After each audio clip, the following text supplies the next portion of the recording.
नमस्कार। छत्तीसगढ़ के साप्ताहिक मौसम पूर्वानुमान के इस बुलेटिन में आपका स्वागत। मैं हूं देवेंद्र त्रिपाठी।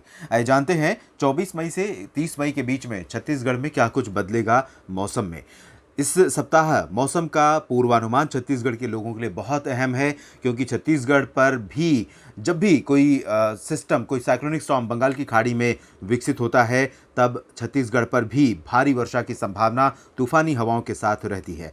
और आमतौर पर प्री मानसून सीजन में, यानी मानसून के आने से पहले जो सीजन अभी चल रहा है, इस समय विकसित होने वाले सिस्टम आमतौर पर ओडिशा पर लैंडफॉल करते हैं या ओडिशा के उत्तरी तथा इससे सटे गंगीय पश्चिम बंगाल पर लैंडफॉल करते हैं, तब भी छत्तीसगढ़ के प्रभावित होने की संभावना रहती है। आज 24 मई है और उम्मीद है कि आज ये साइक्लोनिक स्टॉर्म बन जाएगा बंगाल की खाड़ी में और उत्तर पश्चिमी दिशा में बढ़ेगा, ओडिशा के उत्तरी भागों से सटे गंगीय पश्चिम बंगाल पर लैंडफॉल करेगा। इसका जो डायरेक्शन है, इसका जो ट्रैक है, इनिशियली जो पता चल रहा है जीएफएस मॉडल्स में और ईसीएमडब्ल्यूएफ मॉडल्स में, उनके आधार पर ये अनुमान है कि ये लैंडफॉल करने के बाद उत्तर दिशा में आगे निकल जाएगा। लैंडफॉल करेगा जब ओडिशा के उत्तरी भागों पर, उसके बाद ये झारखंड और बिहार की तरफ चला जाएगा, जिस वजह से डायरेक्ट हिट छत्तीसगढ़ पर इसका नहीं रहेगा, ऐसी संभावना फिलहाल है।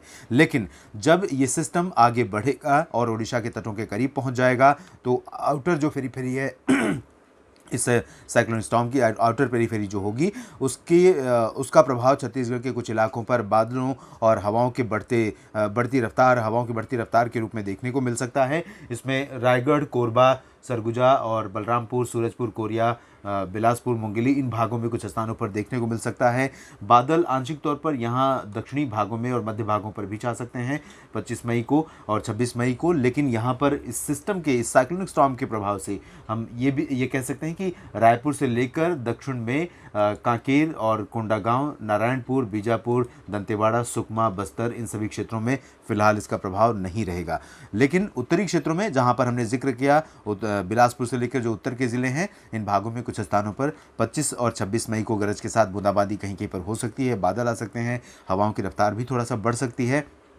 हवाओं की रफ्तार आपको शुरुआती दिनों में 24 मई को भी देखने को मिलेगी, क्योंकि हवाएं उत्तरी दिशा से इन भागों में पहुंचेंगी। काफ़ी तेज़ हवाएं होंगी 25 से 35 किलोमीटर की रफ्तार से। और जब साइक्लोनिक स्टॉर्म करीब आ जाएगा, तो हवाओं की रफ्तार थोड़ा सा पूरब की दिशा से हो सकती है, बंगाल की खाड़ी की तरफ से, जो अपने साथ नमी लेकर आ सकती हैं। उमस बढ़ जाएगी और बादल छाए रहेंगे। दिन में उमस और गर्मी दोनों का प्रभाव रहेगा।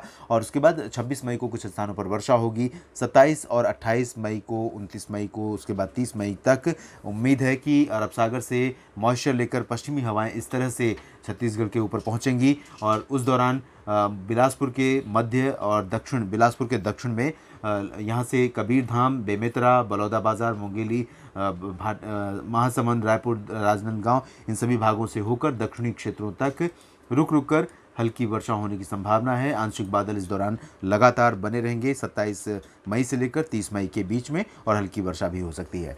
छत्तीसगढ़ के साप्ताहिक मौसम पूर्वानुमान के इस बुलेटिन में अभी इतना ही। आप बने रहिएगा मौसम तक चैनल के साथ। अगर अभी तक आपने चैनल को सब्सक्राइब नहीं किया है तो ज़रूर कीजिए, और लगातार मौसम से जुड़े अपडेट पाने के लिए बेल आइकन पर क्लिक कीजिए। अगर आपको वीडियो में दी गई जानकारियाँ ठीक लगें तो आप शेयर कर सकते हैं अपने दोस्तों से, और लाइक कमेंट भी कर सकते हैं। धन्यवाद।